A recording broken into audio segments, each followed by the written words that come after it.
You would not believe what is going on in Europe right now.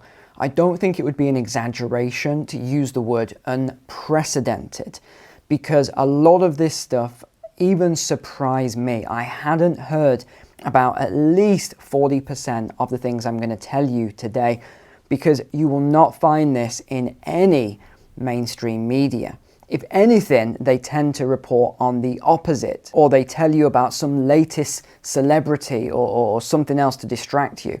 So I was honestly quite shocked when I read some of these reports, when I did my update this week on Europe. Each month I do a research project to see how the economies are doing in different countries and continents. I track it and all these other things. So let's get straight into what is actually going on then, because Europe really is on fire at the moment.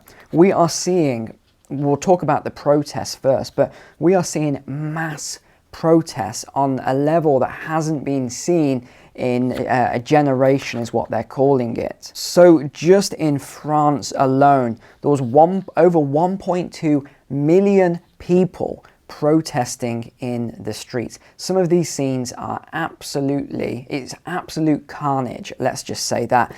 And the media makes out, they said it was 10,000 people. It's not 10,000 people, it was 1.2 million people protesting against both Macron and also the change to the pension age. Now, you think about this.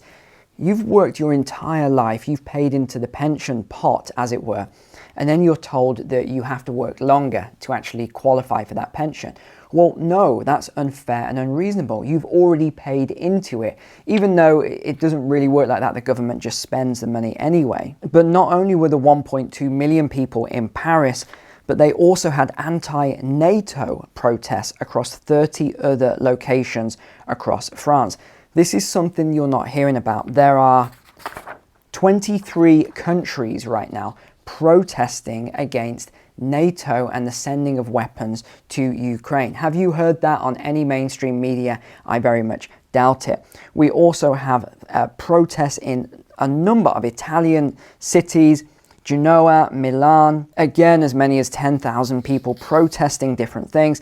Actually, they had both the political parties on the left and the right that came together at one protest and united against the government. Now, we're going to jump through all of these different protests and things like that, but I don't just want this to be a protest video, because there's a lot more going on. Europe now facing a water crisis. There are massive droughts right across Europe, and even though it's the European Union and they're all friends, well, what did I say happens when we talked about that example of the League of Nations? When push comes to shove, countries close ranks and they don't want to help and do this other thing. So what's happening with water at the moment? They are saying, oh, well, we've got a shortage ourselves, so we can't help these other places. Spain especially has a major crisis. They're calling it a potential humanitarian disaster. So the government has just passed a law for a 40% reduction of water for agriculture. What a surprise that agriculture gets hit first. You know what I'm talking about there. But only 15% reduction for industry and 0% reduction for heavy industry. Again, what a surprise. They're also going to limit the daily supply per inhabitant. It doesn't exactly say what that means, but they're going to be doing some sort of limits to households. There's no details on that. Food prices are now up as an average across the EU by 18.4%. So double that and call it 35% or so, and you've got a more accurate figure. But there's other places that have seen 50% just in the last 10 months. I think Hungary was one of those countries as an example. Now, the EU did put out a statement, but again, this is always just lie after lie. They are saying that the energy prices and the food prices are due to Putin's brutal invasion of Ukraine and cutting off our food and energy. Look, I'm no lover of Putin, let me just say that, but that is not true. He didn't cut off the food and energy. This was a self-sanction that's caused this. And even the grain supplies are not going to cause a 50% increase across the EU in food prices. This is crazy. Another thing they said is that the people of the EU are happy to suffer at the moment with these food and energy prices if it will help the citizens of Ukraine. Yeah, I'm not so sure about that. Hundreds of thousands of people protesting around Europe against sending weapons to Ukraine says otherwise, as well as all of these energy and food crisis. And Wall Street is betting that the EU economy right now is going to implode. And they said it could eventually collapse if they don't fix the current problems and if war breaks out. So it doesn't go into exact details of who on Wall Street has said that, but that was a Bloomberg article that just came out. And then we have another one that's just come up. Will 2023 bankrupt Europe's businesses? Now listen to this, because this one is nuts. Even I didn't know these statistics. Bankruptcies, and this is across the EU, are already up 26.8% as at Q3 of last year, 2022. But in Spain, that number was 59.5%. France was 51.6%. Across the EU, transport and warehousing saw a 72.2% spike in bankruptcies, and France and Spain just saw an unexpected rebound in inflation. So their inflation that they were told is now coming down has just rebounded and gone back up again. Again, that falls into my two inflation peak theory. We then have this 2 days ago, the UN High Commissioner outlined his concern for 40 countries. He claimed that we are dangerously close to levels where contempt for the human being reaches agonizing levels prior to war. So what else have we got then? We have got Slovakia, anti-NATO rally. Again, tens of thousands of people. You've basically got right now, again, we talked about this last year, the breaking down of a major economic continent, which is Europe. And this is what I was talking about before. The risk with Europe breaking down, the EU, is that you have one central bank, the ECB. You have one main currency, the euro. If this isn't managed correctly with Lagarde and everyone else, this could implode. I mean, I'm not exaggerating or being overly sensationalist when I say this. The euro could implode if they don't get a grip on this and they don't stop. And again, it's only certain politicians, but certain politicians actually want to send in ground troops, NATO ground troops, into not just the Ukraine region, but into Russia. Now, this is just crazy talk to say that you want to have a war with Russia, because this, I mean, mark my words on this, this would pull in the other countries. It would pull in China and all these other major players. You're really just giving, other countries an excuse, and that's what we don't want. So I really think that the EU needs to be very careful. And remember, the EU and the presidents of the EU and everything else, these are not elected officials. People think they are, but they are not elected officials. Over in Germany then, massive protests, mainly in Berlin, against the arming of Ukraine against Russia. We also had a climate protest, a huge climate protest in Germany. So this was in Berlin, and they're calling for tougher government action against global warming. Munich, approximately 10,000 people took to the streets. But you've also got anti-war rallies in Russia. 4,300 people were recently detained on Sunday just gone at a rally there. But this is the statistic that I find the most staggering out of all of this. So we've already alluded to food and energy. Those prices are spiking in Russia. Why? It's very, very simple. We know what's happening with the food supply. The food supply has reduced supply and demand. At the same time, the currency supply has expanded. So you've now got more currency, not chasing the same amount of food, but chasing less food. Obviously, you're going to get mass inflation, and that's what we're seeing. It's very simple to actually calculate this. But the energy prices are a slightly different beast. The EU and all the politicians are saying it's because Russia cut off the energy supply. This is not correct. And again, I want to be clear, I'm not taking sides in the conflict and all this sort of stuff. My job really is to just tell you the facts and the statistics around it. I don't get into the emotion, even though people want me to get into the emotion behind all of this. My job really is the economics of it. So what is the truth behind the energy prices, the soaring energy prices? Is it that Russia cut off Europe? The answer to that is no. Europe cut off Europe from the energy because they said they didn't want to fuel the income going into Russia's war machine. And what I said is that this will result in a self-sanction. Energy prices will explode like you've never seen. That has now happened. And the other thing I said is Russia's just going to sell that energy anyway to India and China and Africa and all sorts of other places that just don't care about this. South America, they don't want to get into the squabble. And guess what? That's exactly what we've seen here. So don't get sort of caught out by what the media says and that all the energy's been cut off and things like that. It's just not true. So the number then, the staggering statistic, is that there's now been 12,500 protests across 148 countries over food, fuel, and the cost of living crisis in 2022. And the most of these, guess where they were? Western Europe. This is supposed to be the wealthiest region in the world, Western Europe, these countries, and yet all of these breakdowns are occurring there. And actually, this is what we see as we go into the sort of final stages of an empire. You see where you do have this kind of breakdown of the economy, as it were, and that's as a result of food. Remember, we always need food and water. What has the food and water been driven by to such a mass supply?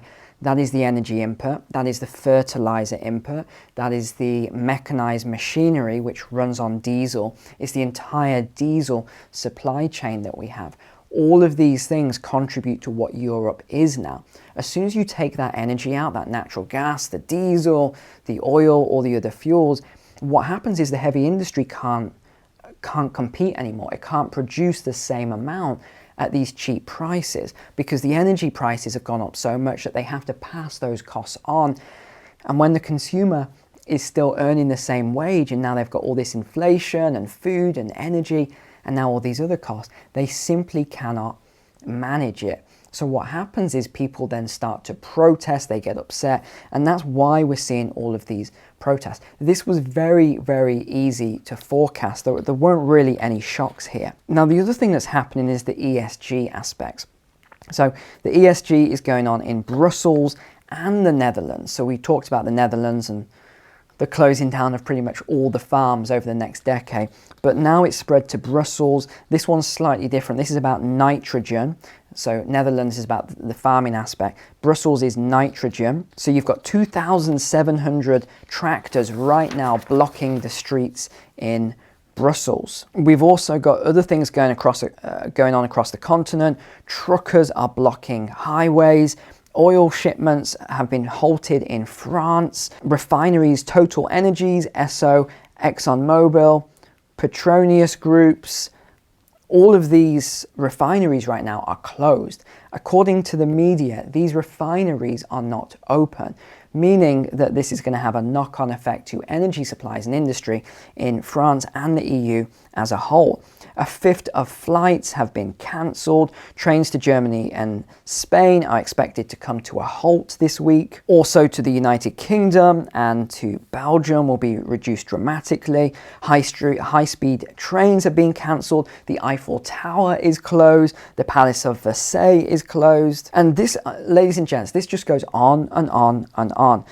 In Georgia, there is massive protests between police and protesters over a freedom of speech new law.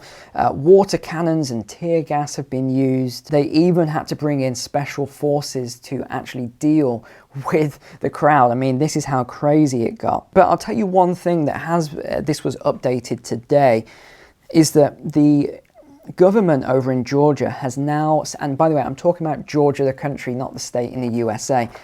The government there has now withdrawn this proposal, which apparently limited freedom of speech. I haven't seen it myself, that's why I use the word apparently. Now, there's another massive event in Switzerland where there was a huge demonstration, which was authorized by police. So you know what kind of demonstration this is. And it was for the banning of fossil fuel plants. So this was enormous. It was a very carefully organized protest. The police allowed it. And the spokesman for the protest said this. Are you ready? Get this. Now is the time to close all of the fossil fuel plants across the country. Only dramatic action like this will cause politicians to act. Yeah, great idea. Close all of the power plants across Switzerland. Have you seen the weather right now? It is absolutely freezing. I don't know about where you are, but we've got a massive snowstorm today. Can you imagine if all the power plants were turned off and there was no heating today? Because unlike a lot of people, I have a wood burner, but I know most people don't have these things. It would be a disaster. We've still got the protests going on in Greece. 40,000 people now are protesting about the train crash that caused 57 people to die. Tunisia, there is a breakdown in Tunisia. They're trying to get rid of the president there. And then this one made me laugh. So we just talked about Switzerland protesting to close down the fossil fuel plants. Well, in Norway, there's a massive protest on to close down the wind farms. So, I mean, you can't make this stuff up. It's crazy. Moldova, there are massive protests in Moldova. They want the government to subsidize the energy bills because the people can't afford energy bills there anymore. And then this was the one that made me laugh the most out of everything. Now, I don't mean laugh as in funny, but laugh as in ironic. In Spain, the people protesting on the street. Are you ready for this one? So this is an anti-government protest. You know who these 4,000 demonstrators are? It's the police force.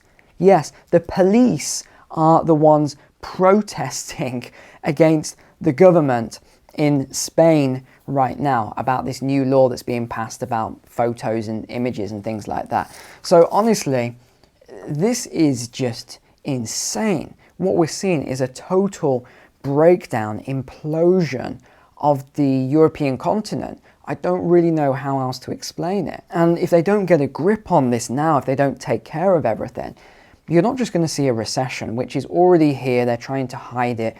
But you're not just going to see a recession, but you could see a depression as well. You could see this completely imploding with jobs just collapsing. They have a massive problem with all sorts of energy and food, and now migration. Obviously, the EU is a lot more open towards their border policy, so there's a lot of migration, which again we talked about in 2020 as a forecast through to 2027, that we would see this continued levels of migration. We also talked about the seas people, that story I told you there, and why that occurred.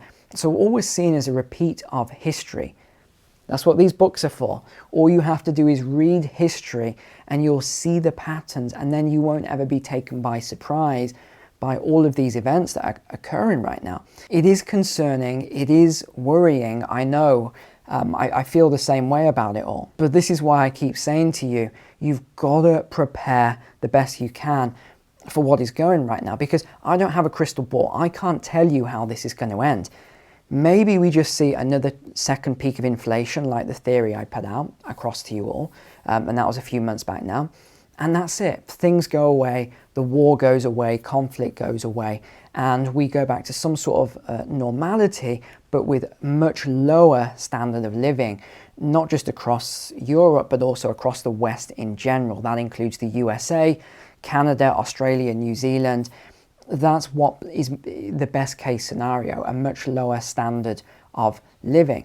But the worst case scenario is what we talked about in yesterday's video, where this whole conflict could spill over. It could spill over into mainland Europe. We just don't know what's going to happen here. But if it does spill over and sort of NATO gets involved militarily, I can tell you it's not going to end well. The only thing that you would want to be doing at that stage is being as far away from metro built up areas as possible, having your own homestead and, you know, raising your own food and animals or whatever else. But I'll wrap up there. I won't go into too much more today. But if this snowstorm passes, then hopefully we can have a beautiful walk tomorrow for the weekly walk and talk. If not, we'll figure something out. But thanks so much for being a subscriber here and watching these videos. Really appreciate you. Take care. God bless. I'll see you tomorrow.